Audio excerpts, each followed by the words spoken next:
Alright, reaction video tayo mga kaibigan. Ito Eman Bacosa nabugbog. 7 beses bagsak, talo. Casimero reaction. Frank ka na nagsalita. Ito mga kaibigan ay talagang nagtitrending ngayon. Sa pagkatalo ni Eman Bacosa ay maraming nagre-reaction dito. Ito na. So sa hindi inaasahan pagkakataon nga po ay tila nabugbog ang anak ng ating pambansang kamauman ni Pacquiao na si Eman Bacosa sa kauna-unahang title fight nito kontra kay Rodilyn Perez. Bugbog nga Ulitin natin mga kaibigan panoorin nyo mabuti. Ginulpi talaga ito Hindi inaasahang pagkakataon nga po ay tila nabugbog ang anak ng ating pambansang kamauman ni Pacquiao na si Eman Bacosa sa kauna-unahang title fight nito kontra Inawat na ng repere. Kay Rodilyn Perez. Bago po kasi ang laban ay inaasahan ng lahat na magiging Philippine champion na si Bacosa.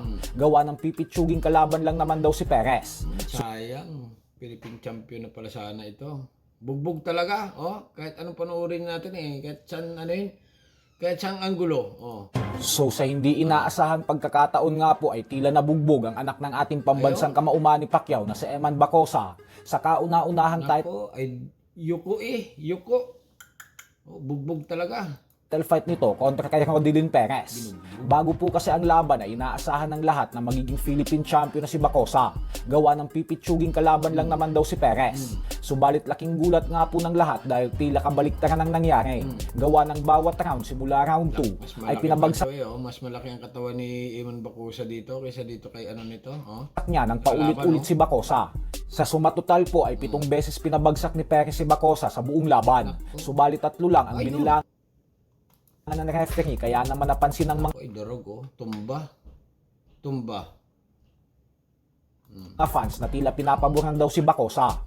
Bukod dyan ay maging si Bacosa ay nagrereklamo din na nadudulas durog talaga lang daw siya. Pero maliwanag naman po talaga na malilinis ang patamang knockdown ni Perez sa kanya. May punto pa rin wrestling ni Bacosa si Perez pero walang deduction o warning na nangyari. Ganun pa man ay sa bandang huli ay nakuha ni katawan nito ni Bacosa Hindi niya nakuha talaga ang style ni ng tatay Perez ang panalo via majority decision. May isang hurado pa na ginawang tablang score ng 75-75. Bugbog talaga Bugbog talaga mga kaibigan. Maliit lang ito ang kalaban niya. Dahil sa panalong ito ni Perez ay siya na ngayon ang bagong PBF Youth Lightweight Champion.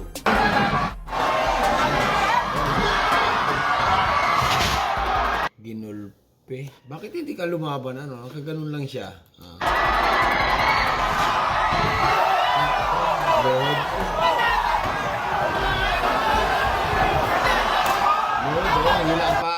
Hila ang paa mga kaibigan na Eman Bacosa nabugbog ng 7 beses. Tunay nga.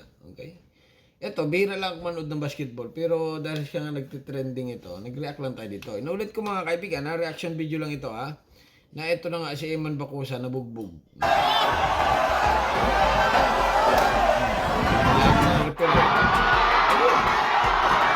Hindi kaya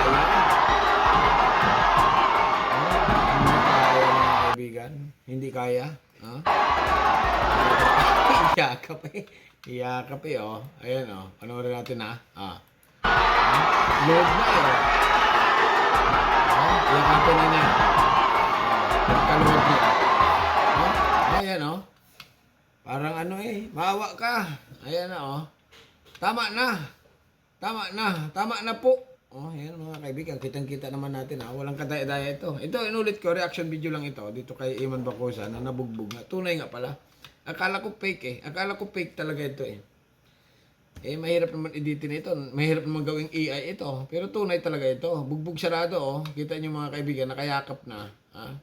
Parang nagmamakaawa Tigilan mo na ako. Nakayakap na talaga.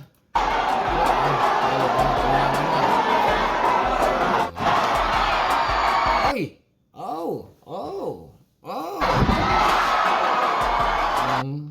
Tumba. Ay!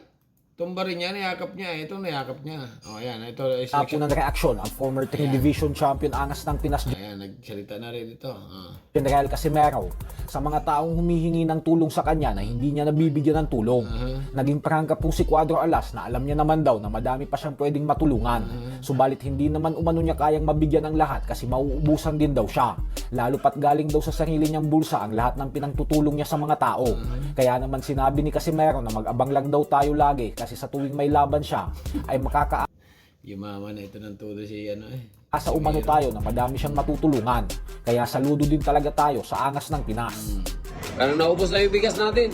Daming na bigyan natin ng bigas at di kasi natin mabigyan lahat.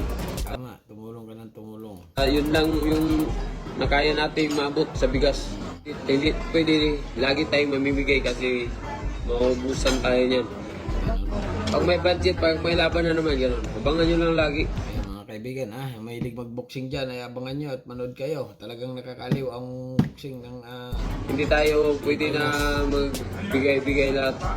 Kasi wala na tayong matira guys. Alam naman natin na marami tayong pwedeng tulungan pero hindi talaga natin kaya na matulungan lahat. Sana maintindihan nyo guys. Magbibigay tayo pero yung ano lang talaga. Right, mga kaibigan, yan ang nagtitrending ngayon dito sa bansang ibang bansa, okay? Na ito na nga, balik tayo dito kay Eman Bakusa. Okay, Eman Bakusa nabugbog ng 7 beses. Bugbog talaga. Diyos mio, Marimar. Ano masasabi nyo, ha? Hanggang dito na lang at naulit ko. Reaction video lang tayo dito sa boxing. Okay, hanggang dito. Subscribe channel. Don't forget, comment. Bye-bye. Thank you.